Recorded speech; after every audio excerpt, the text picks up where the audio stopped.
warahmatullahi wabarakatuh. Hai teman-teman, apa kabarnya? Perkenalkan, saya Salimatul Wahidah dari kelompok 3. Di sini kelompok 3 akan mempresentasikan materi ideal. Dan sebelumnya, perkenalkan anggota dari kelompok 3. Yang pertama, Nisrina Hanifah, NIM akhir 011. Yang kedua, saya sendiri Salimatul Wahidah, NIM akhir 012. Dan Royinita Hina, NIM akhir 014. Selanjutnya, definisi ideal.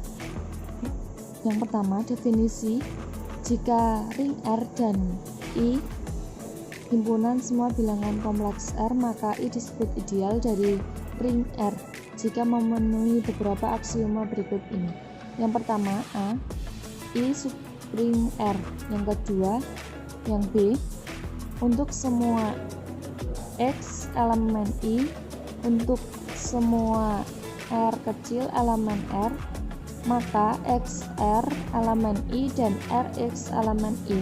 Kemudian definisi, jika R merupakan suatu ring dengan I tidak sama dengan himpunan kosong, I disebut ideal kanan dari R jika dan hanya jika A, untuk semua X, Z elemen I berlaku dalam kurung X dikurangi Z elemen I. Kemudian yang B, untuk dalam kurung untuk semua X elemen R dan untuk semua X elemen I berlaku RX elemen I. Kemudian contohnya, misalkan F fungsi dari R ke R dan D sama dengan F elemen F dalam kurung 5 sama dengan 0. Didefinisikan operasi penjumlahan dan perkalian pada F adalah sebagai berikut. Yang pertama, F plus G X sama dengan Fx plus Gx. Yang kedua, F plus G X sama dengan Fx plus Gx, sehingga D merupakan ideal dari F. Untuk selanjutnya, teorema 2.1.1, jika R ring dengan elemen satuan dan I ideal dari R, jika I memuat elemen unit, maka I sama dengan R, sehingga D merupakan ideal dari F. Buktikan, jika U merupakan elemen unit di I, maka ada V elemen R sehingga U V sama dengan 1. Karena U elemen I, F elemen R dan I merupakan ideal di R, maka UV sama dengan 1 elemen I. Buktikan bahwa I sama dengan R. Sangat jelas bahwa I himpunan semua bilangan kompleks dari R. Ambil sembarang R I berdasarkan A dan B didapati sama dengan R. Di sini saya akan melanjutkan presentasi dari Mbak Salimatul Wahidah mengenai materi ideal. Berdasarkan teorema di atas dapat diturunkan sebagai berikut. Akibat teorema 2.1.1 yang bunyinya, jika R ring dengan elemen satuan dan I ideal dari R, jika I memuat elemen unit, maka I sama dengan R. Dari situ dapat disimpulkan bahwa akibat teorema 2.1.1 ini dapat disimpulkan menjadi setiap ring tidak memiliki ideal sejati. Kemudian teorema 2.1.2, jika M dan N adalah ideal dari ring R, maka M ditambah N sama dengan M ditambah N dengan M anggota M dan N anggota N merupakan ideal dari R. Hal ini disebabkan karena M dan N tadi merupakan ideal ring dari R, maksudnya ideal dari ring R. Kemudian kita akan membuktikan jika R ring komutatif dan A anggota R dibentuk I sama dengan RA dengan R anggota bilangan real, Jika R1A R2A anggota I, maka R1A R2A sama dengan R1 R2A anggota I. Dan untuk tiap R anggota R berlaku R1A sama dengan R1 sama dengan A anggota I, dan R1A kali R sama dengan R1AR sama dengan R1R anggota I. Hal ini membuktikan bahwa I merupakan ideal dari R. Kemudian definisi 2.1.2.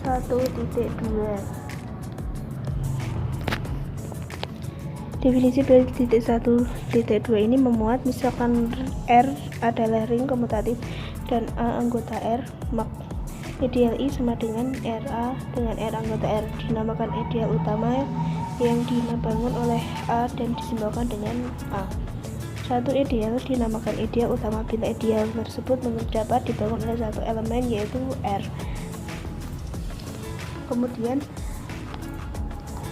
di sini juga dijelaskan bahwa suatu daerah integral R dinamakan daerah ideal utama apabila suatu ideal di R merupakan ideal utama.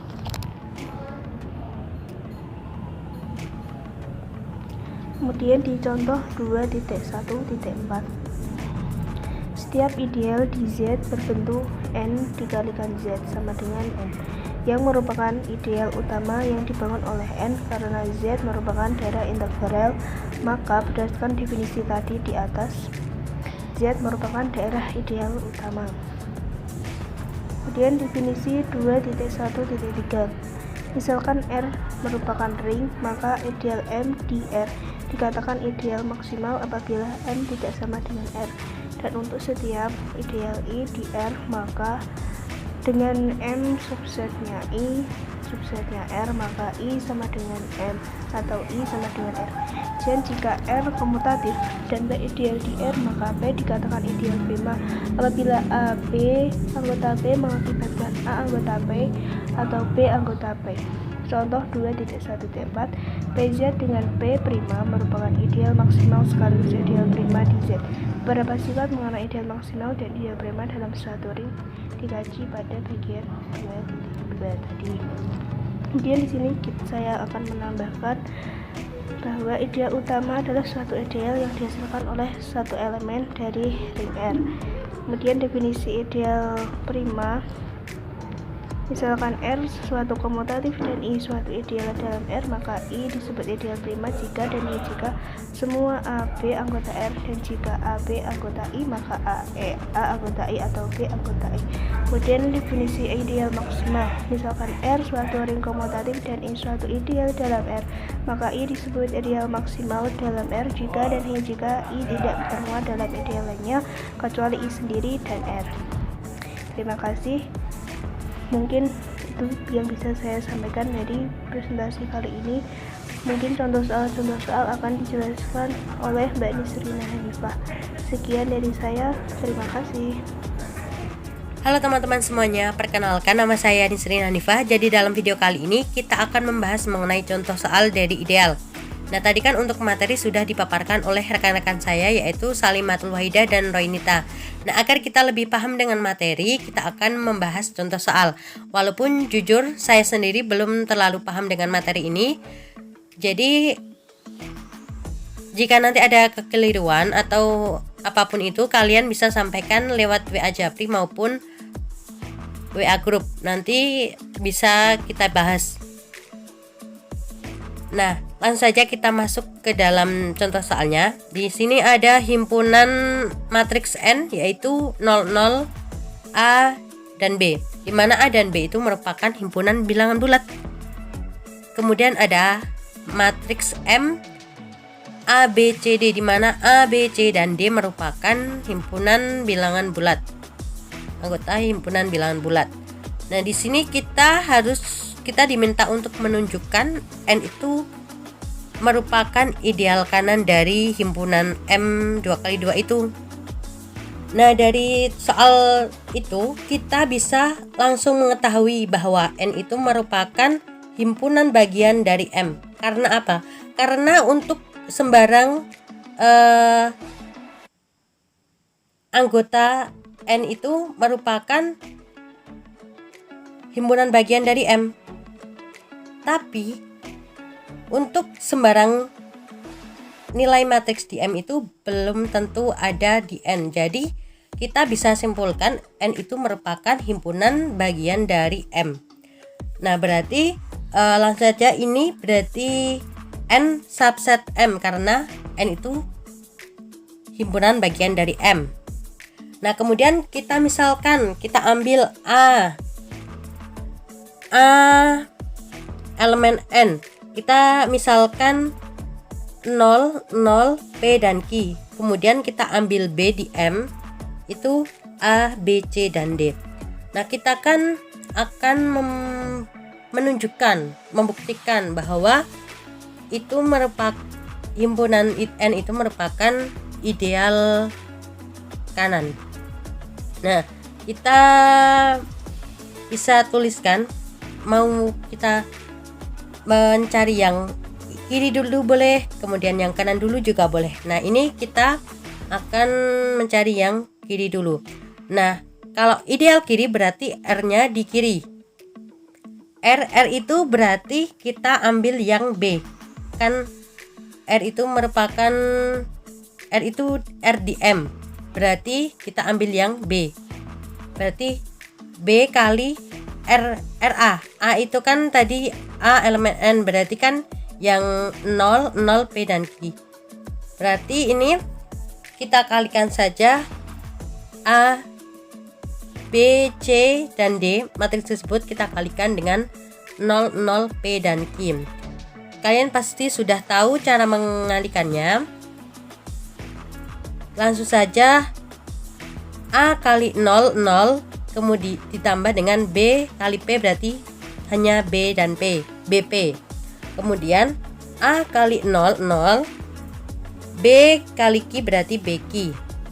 Kemudian C kali 0, 0, kemudian D kali P berarti DP. Berarti kan kita jumlahkan 0 ditambah DP kan berarti DP ya. Nah, yang terakhir itu ada C dikalikan 0, 0, berarti hasilnya 0 maksud saya. Kemudian kita tambahkan dengan D kalikan dengan Q menjadi DQ. Nah, kemudian kita kan tadi sudah mencari yang kiri. Nah, sekarang kita cari yang kanan. Untuk ideal yang kanan berarti R-nya itu berada di sebelah kanan A. Berarti A dikali R. Kita tinggal kalikan. Kita ubah tadi kan ini tadi kan B kali A. Sekarang A kali B, tinggal kita balik matriksnya. 0, 0, P dan Q. Matriks tersebut kita kalikan dengan A, B, C dan D. Ini sama-sama matriks 2 kali 2 ya. Pasti hasilnya juga matriks berordo 2 kali 2. 0 kali A itu 0 ditambah dengan 0 kali C 0. Berarti hasilnya juga 0. Kemudian 0 kali B itu 0, kita tambahkan dengan 0 kali D, hasilnya juga 0. Kemudian yang baris kedua P kali 0 itu 0 ditambah dengan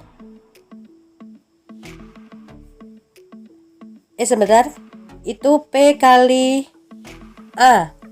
P kali A itu PA ditambah dengan perkalian Q dan C, berarti PA plus QC ya.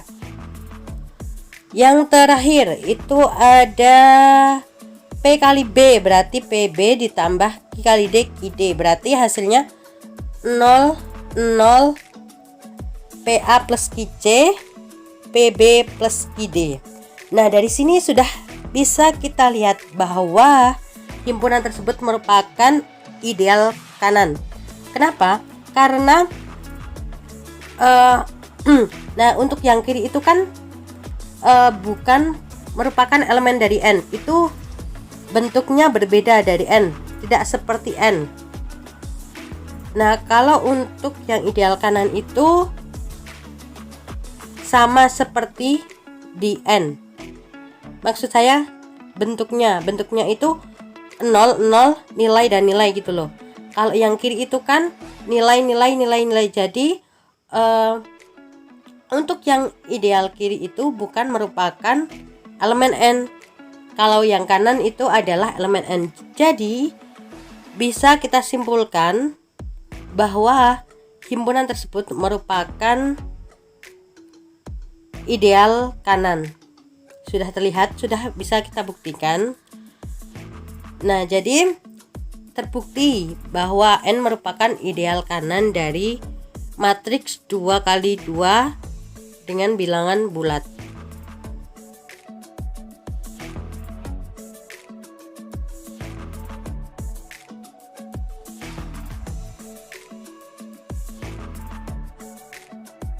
Nah, untuk yang selanjutnya yaitu contoh soal yang kedua, yaitu jika Z8 merupakan ring terhadap operasi-operasi penjumlahan dan perkalian bilangan bulat modulo 8, tentukan semua ideal dalam Z8, kemudian pilih ideal maksimalnya di dalam Z8.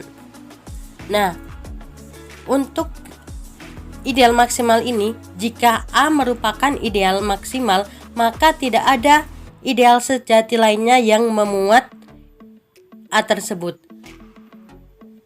Yang ada hanya A dan Z8 itu sendiri. Nah, kemudian kita untuk yang pertama akan mencari ideal-ideal dalam Z8. Nah, kita ketahui bahwa Z8 itu anggotanya ada 0, 1 sampai 7 ya. Nah, kemudian kita cari ideal sejati yang dibangun oleh 1. Nah, kalau 1 ini hasilnya adalah Z8. Kenapa? Karena jika 1 dikalikan dengan elemen-elemen Z8, maka akan menghasilkan elemen Z8 itu sendiri. Nah, berarti ini bukan merupakan ideal maksimal. Nah, untuk yang selanjutnya yaitu ideal sejati yang dibangun oleh 2. Berarti 0 dikalikan 0 itu 0. Kemudian 2 dikalikan 2 itu 4 ya. Maksud saya itu 2 dikalikan 1 terlebih dahulu, hasilnya 2. Kemudian 2 dikalikan 2 4. 2 dikali 3 6. Kemudian 2 kali 4 itu 8, modulo 8 berarti 0, balik lagi dan seterusnya pasti akan balik ke angka-angka itu lagi. Nah, untuk yang sampai 7 itu caranya juga sama. Untuk yang 3, 4, 5, 6 dan 7. Nah, untuk yang ideal sejati yang dibangun oleh Z3 itu menghasilkan Z8 itu sendiri. Hasilnya 0, 3, 6, 1, 4, 7, 2 dan 5. Ini adalah sama nilainya dengan Z8. Nah, selanjutnya untuk yang nomor 4 itu 0 kemudian dan 4. Untuk yang dibangun oleh 5, hasilnya 0, 5, 2, 7, 4, 1, 6, 3. Nah, ini tadi sama seperti yang dibangun oleh 1. Sama juga dengan yang dibangun oleh 3 dan itu semua merupakan Z8. Nah, untuk yang nomor 6 ini hasilnya adalah 0, 6, 4 dan 2. Nah, kita bisa lihat bahwa ideal sejati yang dibangun oleh 6 ini sama nilainya dengan ideal sejati yang dibangun oleh 2. Nah, untuk yang terakhir yaitu 7. 7 itu hasilnya 0, 7, 6, 5, 4, 3, 2 dan 1. Nah, ini sama nilainya dengan yang tadi. Ideal sejati yang dibangun oleh 1, 3 dan 5 yang merupakan Z8. Nah, untuk kita ini sudah mencari ideal-idealnya ya, ideal sejatinya. Nah, untuk mencari ideal maksimal Z8 itu bukan termasuk ideal maksimal ya. Berarti kategorinya itu yang masuk kategori berarti yang dibangun oleh 2, kemudian 4 dan 6. Nah, untuk ideal yang dibangun oleh 2 dan 6 itu hasilnya sama, maka kategori kita kerucutkan menjadi yang dibangun oleh 2 dan 4. Nah, tadi juga sudah dijelaskan bahwa jika A merupakan ideal maksimal, maka tidak ada ideal yang lainnya yang memuat A.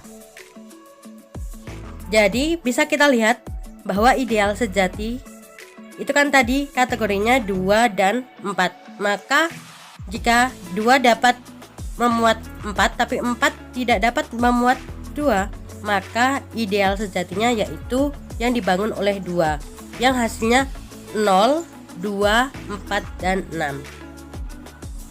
Nah, sekarang silahkan kalian kerjakan latihan soalnya. Nanti kalau ada yang mau bertanya atau yang sudah mengerjakan bisa kirim ke WA grup. Nah, sekian presentasi dari kelompok kami. Kurang lebihnya kami mohon maaf yang sebesar-besarnya. Billahi taufiq wal hidayah. Wassalamualaikum warahmatullahi wabarakatuh. Terima kasih.